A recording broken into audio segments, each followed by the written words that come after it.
نقف مع حديث للحبيب صلى الله عليه وآله وصحبه وسلم في هذه الليلة المباركة. الحديث الذي يرويه الإمام البخاري ومسلم، وقد ذكره الإمام النووي في كتابه رياض الصالحين أنه ما من أحد إلا وسيكلمه ربه ليس بينه وبينه ترجمان، فينظر عن يمينه فلا يرى إلا النار، وينظر عن يساره فلا يرى إلا النار، فينظر عن يمينه فلا يرى إلا ما قدم، وينظر عن يساره فلا يرى إلا ما قدم، وينظر أمامه فيرى النار، فاتقوا النار ولو بالشق تمرة. حديث عظيم دلنا عليه المصطفى وأخبرنا به المصطفى صلى الله عليه وآله وصحبه وسلم، وهو أن المقام عظيم يوم القيامة، وأن الأمر خطير في يوم القيامة. هنا في الدنيا قد ربما إذا وقعت لك شيء من المشاكل أو امتحنت ببعض الأمور تستطيع أن تخارج نفسك وأن تحل المشكلة، إما بواسطة أو بأسلوب أو بحيلة أو بذكاء أو بكلام، تستطيع أن تتخارج إذا وقعت في مصيبة أو في مشكلة في هذه الدنيا. لكن في الآخرة لن تستطيع أن تفعل شيء، لأنك أمام علام الغيوب سبحانه وتعالى الذي يعلم ما تخفي الصدور، الذي يعلم ما ليس يعلمه أحد، يعلم خائنة الأعين وما تخفي الصدور، ما لا يعلمه أحد من البشر ومن الأجهزة ومن الكاميرات ومن هذه الوسائل التكنولوجية المتطورة، ما لا تستطيع أن تعلمه يعلمه الله سبحانه وتعالى. فأنت بين يدي الله يوم القيامة ليس بينك وبينه ترجمان يفهم لغتك ويفهم ما بقلبك ويفهم ظاهرك وباطنك سبحانه وتعالى. فلنخف ولنتق الله لهذا اليوم العظيم الذي نسأل بين يدي الله. نسأل الله أن يجعل حسابنا وحسابكم يسيرا. Kemudian beliau mengatakan tadi saya akan cukup menyampaikan sebuah riwayat hadis baginda Nabi Agung Muhammad sallallahu alaihi wasallam, bahwa Nabi Agung Muhammad sallallahu alaihi wasallam pernah bersabda di dalam sebuah riwayat yang diriwayatkan oleh Al-Imam Al-Bukhari, bahwa Nabi bersabda, "Ma minkum min ahadin illa sayukallimuhu rabbuh." Tidak ada seorang pun di antara kalian, seseorang pun kecuali pasti akan dia itu diajak bicara, akan diajak berbicara oleh Allah Subhanahu wa taala Tuhannya. Laisa bainahu wa bainahu tarjuman. Antara seorang hamba Allah Subhanahu wa taala dan juga antara Allah dan juga antara hamba Allah Subhanahu wa taala tidak ada penerjemah satupun atau penyambung kata atau apapun di situ. Tidak ada. Maka fayangdura aina minhu fala yara illa ma qaddam. Di situ pada hari kiamat itu dikatakan oleh beliau, dijelaskan, mungkin kalau kita di atas dunia masih bisa mengelak. Mungkin kita berbuat apa di atas dunia, lalu kemudian ketika kita mau memperbaiki apa yang dituduhkan kepada kita, kita masih bisa berbelit, kita masih bisa cari pembelaan, cari pembenaran.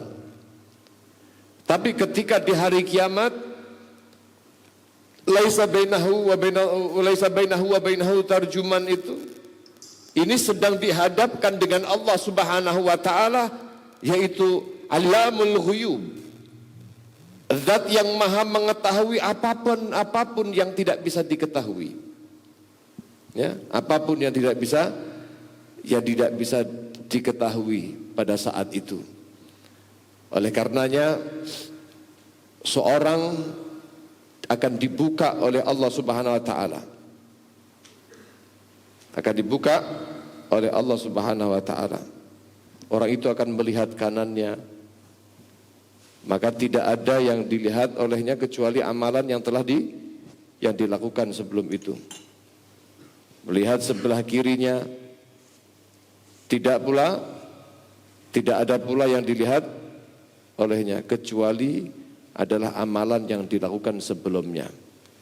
Nah, nanti akan disempurnakan oleh beliau dari hadis tersebut. فالموقف عظيم والموقف خطير، وهو أنك بين يدي الله سبحانه وتعالى، وبين عينيك النار، وعن يمينك أعمالك، وعن يسارك أعمالك، لا تستطيع أن تكذب، وأنت أمام علام الغيوب الذي يعلم الصغيرة والكبيرة، وإن لم تحقق أنت فيها، وإن لم تدقق أنت فيها، وربما أنت قد نسيتها، لكن الله لا ينسى شيء، ولكن ما من شيء إلا وقد كتب عليك. ولذا يقول سبحانه وتعالى: فمن يعمل مثقال ذرة خيرا يره، ومن يعمل مثقال ذرة شرا يره. مثقال الذرة، يقول بعض العلماء الذرة الشيء الذي لا يستطيع هذا الميزان حق الذهب هذا الذي يوزنه، لا يستطيع أن يوزن هذه الذرة، لأنها يعني الذي يدخل أثناء ما يدخل ضوء الشمس، فتكون هناك ذرات جزيئات بسيطة إلى حد الآن ربما لم يجدوا ميزانا لهذه الذرة، لكن عند الله ميزان هذه الذرة. فتكون أمام عظمة الله، أمام هيبة الله سبحانه وتعالى، فلا ينفعك شيء، لا ينفعك إلا ما قدمت من الصالحات في هذه الدنيا، لا ينفعك إلا حسن ظنك بربك سبحانه وتعالى في هذه الدنيا، رجوعك وخوفك ودعائك، رجوعك وخوفك ودعائك في هذه الدنيا هو الذي ينفعك أمام الله سبحانه وتعالى. نحن لسنا أهل عصمة، ليست لدينا العصمة من الذنب، نحن عندنا التقصير، لكن لا يكون عندنا القنوط من رحمة الله، لا يكون عندنا اليأس من رحمة الله، لا يكون عندنا الإصرار على المعصية والبعد عن الله، لا، نرجع إلى الله، نقبل على الله يرحمنا في هذا الموقف سبحانه وتعالى. Beliau kemudian juga melanjutkan menerangkan bahwa pada saat itu saat bukan saat-saat yang biasa, tapi itu adalah saat yang begitu huru-haranya begitu hebat.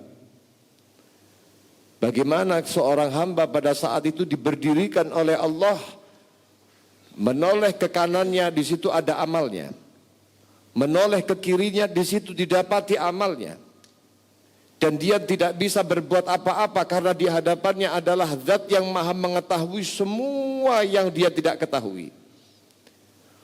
Mungkin saja kita sebagai manusia yang lemah ini, kita banyak melakukan hal-hal di atas dunia ini, dan kemudian saking banyaknya sesuatu yang terus bertumpuk lalu kita melupakannya. Tapi ingatlah bahwa Allah Subhanahu wa taala walaupun Maha mengampuni, tapi Allah Subhanahu wa taala tidak akan pernah melupakan apapun yang pernah terjadi di dalam kehidupan kita. Wallahu bighafilin amma ta'malu. Allah enggak mungkin melupakan dari apa yang kamu amalkan di atas dunia, enggak mungkin. Bahkan Allah akan mengetahui, tidak melupakan, dan mengetahui secara detail yang mungkin manusia tidak banyak tahu. Kau berhasil menyembunyikannya, tapi di hadapan Allah, Allah akan tahu sedetail mungkin apa yang pernah Anda lakukan dan Anda sembunyikan. Wa may ya'mal mithqala dzarratin khairan yarahu. Apapun itu. Orang yang beramal dengan seberat biji atom kebaikan, Allah melihatnya. Yang manusia tidak melihat itu adalah kebaikan, tapi Allah tahu bagaimana itu adalah sebuah kebaikan, maka Allah akan melihatnya. Sebaliknya ketika dosa, kita pintar menyembunyikannya, kita pintar untuk bagaimana menutupinya dengan kebaikan sehingga terkesan sebagai orang yang baik. Tapi begitu di hadapan Allah, sekecil itu akan terlihat. Mungkin di atas dunia ini banyak sesuatu yang kecil yang bisa tertakar. Tapi ada sesuatu yang kecil yang kita tidak bisa melihatnya kecuali dengan alat tertentu. Itu bagi Allah Subhanahu wa taala teramat mudah. Ya. Sebiji atom itu seberapa? Ya, pakai mikroskop harusnya lihatnya. Dengan mata telanjang nggak bisa. Tapi bagi Allah Subhanahu wa taala, zat yang maha kuasa itu mudah baginya untuk kemudian menelanjangi apa yang pernah kita lakukan dan kita tidak akan mampu untuk melakukan pembelaan apapun. Kamu berada pada saat itu, berada amam azamatillah, berada di depan keagungan Allah Subhanahu wa taala. Pada saat itu tidak akan ada yang bisa memberikan manfaat kepadamu, tidak akan bisa memberikan pertolongan kepadamu kecuali maqaddamta. Apa yang kamu lakukan di atas dunia, apa yang kamu sodorkan, harta kamu sedekahkan kemana, umur kamu kemana, waktu kamu kau habiskan kemana, itu yang akan memberikan manfaat pertolongan kepadamu. Dan tidak akan memberikan kemanfaatan kepada kamu kecuali husnudzan kamu kepada Allah. Kecuali husnudzan kamu kepada siapa? Bagaimana kamu berhusnudzan kepada Allah tentang rahmatnya, berhusnudzan kepada Kanjeng Nabi Muhammad tentang syafaatnya. Ruju'uka, bagaimana taubatnya kamu kepada Allah walaupun kamu seorang pendosa.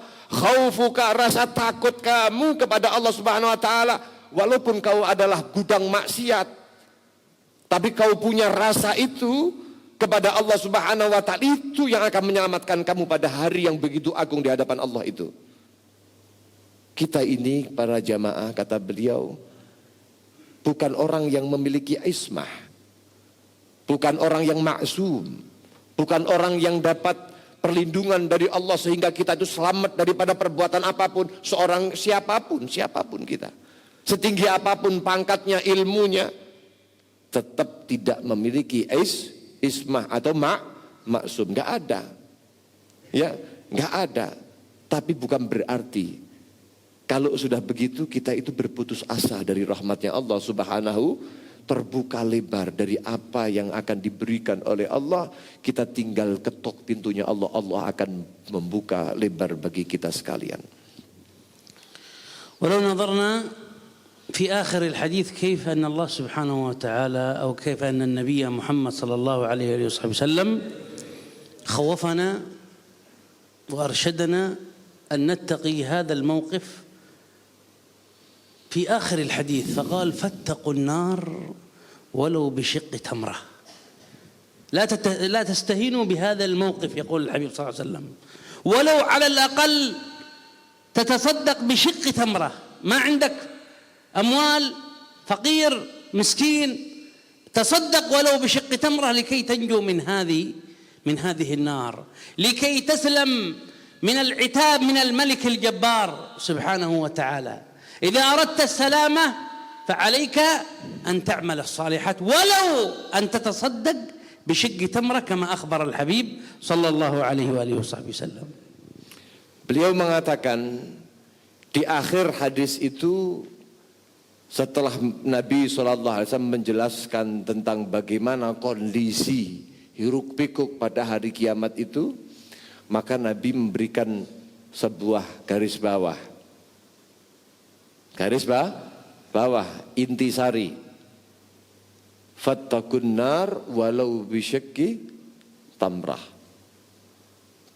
Kamu takutlah terhadap siksa Allah, terhadap ancaman Allah, terhadap nerakanya Allah Subhanahu wa taala yang disebabkan walaupun bisyakki tamrah, bukan satu butir daripada kurma, tapi syakki tamrah, separuh kurma,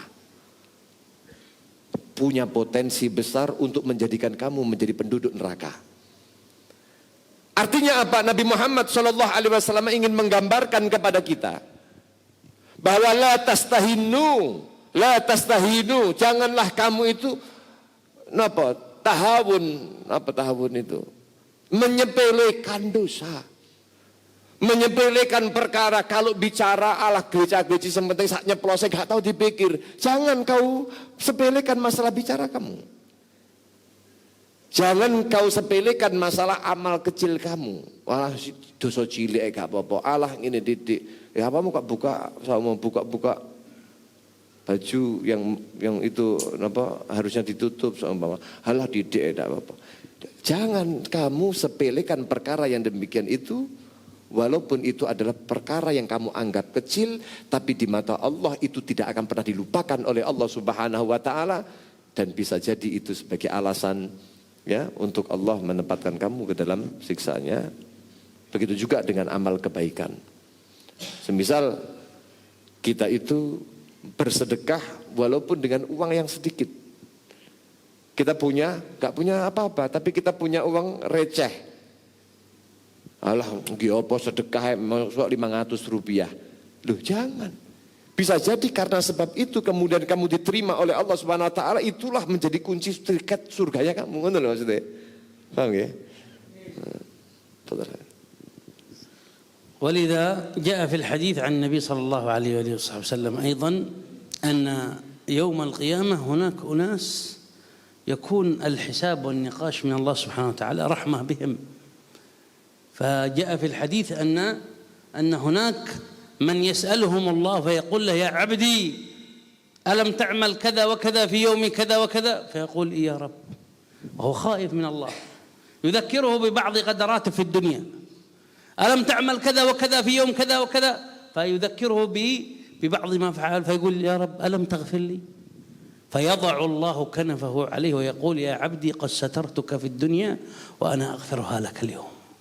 كيف سترتك في الدنيا وها أنا أغفرها لك اليوم، يعني لأنك خفت مني واستغفرتني وتبت إلي فسترتك في الدنيا وأنا أغفر لك اليوم، لأنك أحسنت الظن بي يا رب، أحسنت الظن بي يا عبدي، لأنه أحسن الظن بربه فغفر الله له ذنوبه وستره ولم يفضحه أمام الخلائق يوم القيامة، بل كان عتاب الله له ومحاسبة الله له بالرحمة، لأنه أقبل على الله وتاب إلى الله، فهو يقول إيه يا رب، يعترف بذنوبه، يقول ألم تغفر لي يا رب، يعني يا رب أنا قد تبت، أنا قد رجعت إليك، وأنا أحسنت الظن بك أنك قد غفرت لي، فيقول نعم سترتك في الدنيا وها أنا أغفر لك، فيغفر الله له.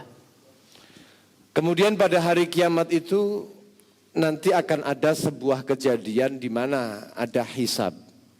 Ada penghitungan amal seorang manusia yang kemudian hamba-hamba Allah Subhanahu wa taala akan diproses. Akan diproses oleh Allah, apa amalnya ini, bagaimana amal itu akan ada. Tapi timbangan pada saat itu yang paling menentukan adalah bagaimana biar amalnya tadi bisa memancing rahmatnya Allah atau tidak. Suatu saat nanti akan ada dalam sebuah riwayat disebutkan keadaan seorang manusia yang berjumpa kepada Allah Subhanahu wa taala. Dituntut oleh Allah Subhanahu wa taala, "Ya abdi, wahai hambaku, apakah kamu itu beramal pada hari ini, pada jam ini, amalnya ini, apakah benar kamu amalkan? Dan kenapa kamu beramal semacam itu?" Kemudian hamba ini sudah nggak bisa mengelak, semuanya ditunjukkan oleh Allah, dibuka, ditelanjangi semua oleh Allah Subhanahu wa taala. Maka kemudian seorang hamba Allah Subhanahu wa taala ini ketika dihadapkan dengan Allah Subhanahu wa taala bukan mengandalkan daripada amalnya, ya saya telah mengamalkan begini wahai Allah, saya begini, saya amal soleh begini, bukan. Tapi dia dalam keadaan tunduk di hadapan Allah, lalu memohon kepada Allah Subhanahu wa taala penuh dengan penyesalannya, dan dia punya setitik harapan kepada Allah, punya husnudzon kepada Allah Subhanahu wa taala bahwa Allah akan mengampuni dan Allah Subhanahu wa taala akan memberikan penutup daripada apa? Dosa, daripada aib-aibnya tidak dibukakan pada saat itu. Maka karena sebab satu dosa yang dilakukan oleh seorang hamba itu kepada Allah, dan kemudian dia kembali kepada Allah dan berhusnudzon bahwa Allah Maha merahmati, Allah Maha mengampuni, dan Allah Maha menutupi daripada kekurangannya, maka pada saat itu Allah mengatakan, qad ghafartu laka, aku ampuni dosa kamu pada saat ini, dan aku tutup satartu, aku tutup juga daripada fadhihah, dibuka aib itu di hadapan malak, di hadapan apa? Di hadapan hamba-hamba Allah Subhanahu wa taala dan malaikat-malaikat, ditutup aibnya orang itu pada saat itu. Karena sebab apa? Orang ini berhusnudzon kepada rahmatnya Allah, bahwa Allah Maha untuk melakukan itu semuanya. وهنا يتضح لنا أن علينا أن نجمع بين الخوف والرجاء، فلا يكون هناك خوف وقنوط من رحمة الله ويأس من كرم الله، ولا يكون هناك تساهل وتمادي في المعصية وأن نركن إلى رحمة الله. فالنبي يقول لنا فاتقوا النار ولو بشق تمرة، وهذا أن نغلب أو أن نهتم بجانب الخوف من الله وأن نعمل في هذه الدنيا. فشق التمرة يؤثر، وهذا حديث المصطفى صلى الله عليه وسلم ليس كلامنا. فالحبيب صلى الله عليه وسلم بمعنى كلامه ابتعد عن النار ولو بالعمل القليل ولو بالشيء البسيط، كلما فعلت شيئا من الخير كنت مبتعدا عن النار. هنا جانب الخوف. جانب الرجاء أيضا، لا نقنط من رحمة الله نقول خلاص نحن من أهل النار ولو فعلنا ما فعلنا والحساب عظيم، من يعمل مثقال ذرة سيحاسبه الله. لازم يكون عندك أيضا جانب الرجاء في رحمة الله، فإن الله غفور رحيم. ولذا جاء في الحديث الآخر رحمتي سبقت غضبي.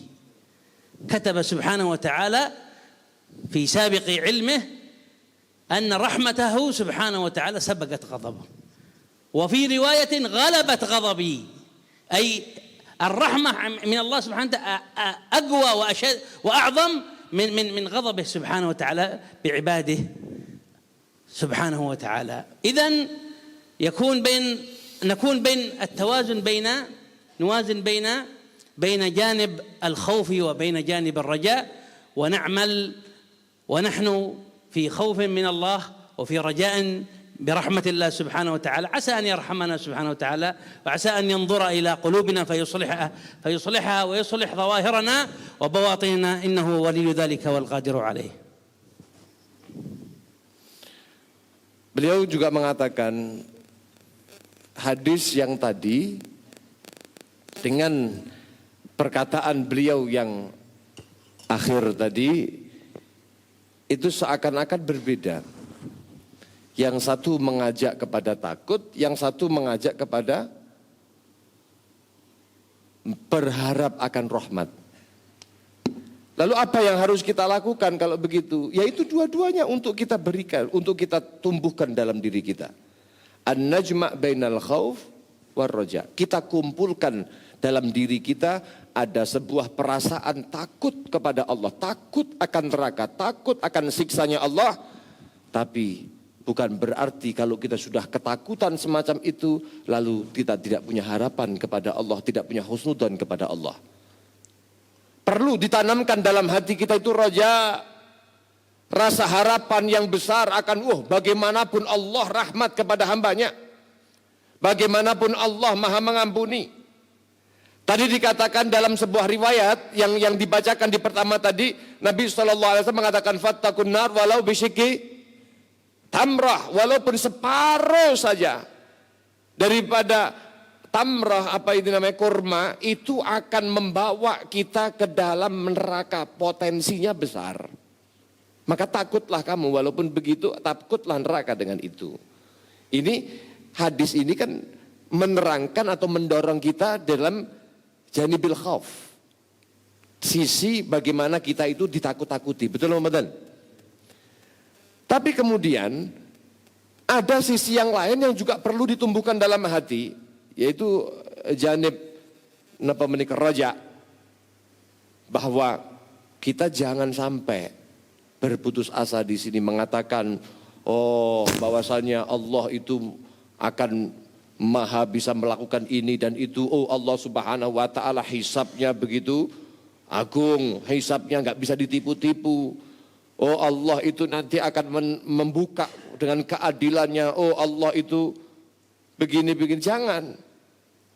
Tapi justru kita tumbuhkan pada saat itu, memang benar itu ya sebagai rasa apa? Takut kita. Tapi perlu disisipkan dalam hati bahwasanya Allah subhanahu wa ta'ala adalah maha merahmati, adalah maha mengampuni. Fa innallaha ghafurur rahim. Bahwa dalam Al-Quran Allah menyatakan sendiri bahwa Allah subhanahu wa ta'ala maha memberikan ampun lagi maha merahmati. Bahkan dalam hadis qudsi Allah subhanahu wa ta'ala berfirman, yang diriwayatkan, yang disampaikan oleh baginda Nabi Muhammad sallallahu alaihi wasallam, bahwa Allah mengatakan wa rahmati sabaqat ghadabi. Rahmatku, kasih sayangku kepada hamba-hambaku ini lebih cepat daripada murkaku. Memang Allah murka ketika Allah subhanahu wa ta'ala melihat hambanya tidak berkesesuaian dengan yang diperintah oleh Allah. Tapi rahmatnya Allah lebih dekat, lebih cepat untuk mendekati dan menyelamatkan hambanya itu. Dalam riwayat yang lain, wa rahmati ghalibat ghadabi. Rahmatku Allah subhanahu wa ta'ala mengalahkan daripada ghadabku. Memang Allah murka kepada hambanya yang berdosa. Allah murka kepada hambanya yang tidak taat kepada Allah di masa dunia. Tapi begitu Allah itu rahmat kepada hambanya, sebesar apapun ya dosa yang dikerjakan hamba, tapi maghlub, kalah dengan rahmatnya Allah yang tidak ada ukurannya, yang begitu hebat, yang begitu besar. Makanya kita punya tugas pada saat ini, nuazin, kita timbang-timbang ya antara dua hal ini, khauf dan roja ini harus ada pada diri kita.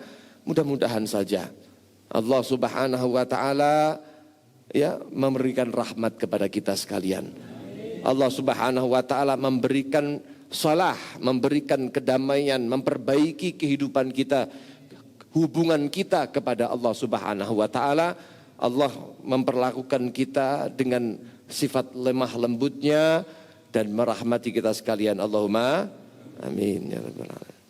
نسأل الله سبحانه وتعالى أن يرحمنا برحمته وأن يرحم أهلنا وذوينا وقراباتنا وطلابنا وأحبابنا جميع المسلمين جميع المؤمنين. أن يرحم أمة الحبيب صلى الله عليه وسلم، يفرج عنها، أن يرفع البلاء عن إخواننا في فلسطين. أن الله يمن عليهم برحمته وبجوده وبكرمه فيرفع البلاء عنهم عاجلا غير آجل، وأن الله سبحانه وتعالى يفرج عنا وعن جميع المسلمين. اللهم يا أول الأولين ويا آخر الآخرين ويا ذا القوة المتين ويا راحم الضعفاء والمساكين يا أرحم الراحمين يا أرحم الراحمين يا أرحم الراحمين. ارحمنا برحمتك يا رب العالمين. اللهم اغفر لنا ما قدمنا وما أخرنا وما أسررنا وما أعلنا وما أنت أعلم به منا. أنت المقدم وأنت المؤخر، لا إله إلا أنت. اللهم اغفر لنا ذنوبنا واستر لنا عيوبنا واستر لنا عيوبنا واكشف لنا كروبنا وحقق لنا مطلوبنا بجاه نبينا ومحبوبنا. اللهم اغفر لنا ولآبائنا ولأمهاتنا ولأزواجنا ولذرياتنا ولأحبابنا ولجميع المسلمين. اللهم فرج عن أخوتنا في فلسطين. اللهم عجل لهم بالنصر يا قوي يا متين. اللهم انصرهم على اليهود الظالمين يا رب بهم وبآلهم. عجل بالنصر وبالفرج يا رب بهم وبآلهم. عجل بالنصر وبالفرج يا رب بهم وبآلهم. عجل بالنصر وبالفرج. عجل بالنصر لإخواننا في فلسطين، إنه قد طال بهم البلاء وقد كثر عليهم الأعداء وما لهم إلا رحمتك يا كريم يا رحيم يا قوي يا متين. ارحمهم يا رب العالمين. اللهم اكشف كربهم يا رب العالمين. اللهم اطعم جائعهم يا رب العالمين. اللهم اكس عارهم يا رب العالمين. اللهم كن لهم معينا وناصرا يا رحمن يا رحيم. اللهم أطل أعمارنا في طاعتك ورضاك، واجعل آخر كلامنا من الدنيا لا إله إلا الله محمد رسول الله، متحقين بها ظاهرا وباطنا حسا ومعنى، وإلى حضرة النبي. الفاتحة. وصلي وبارك عليه. الفاتحة. الحمد لله.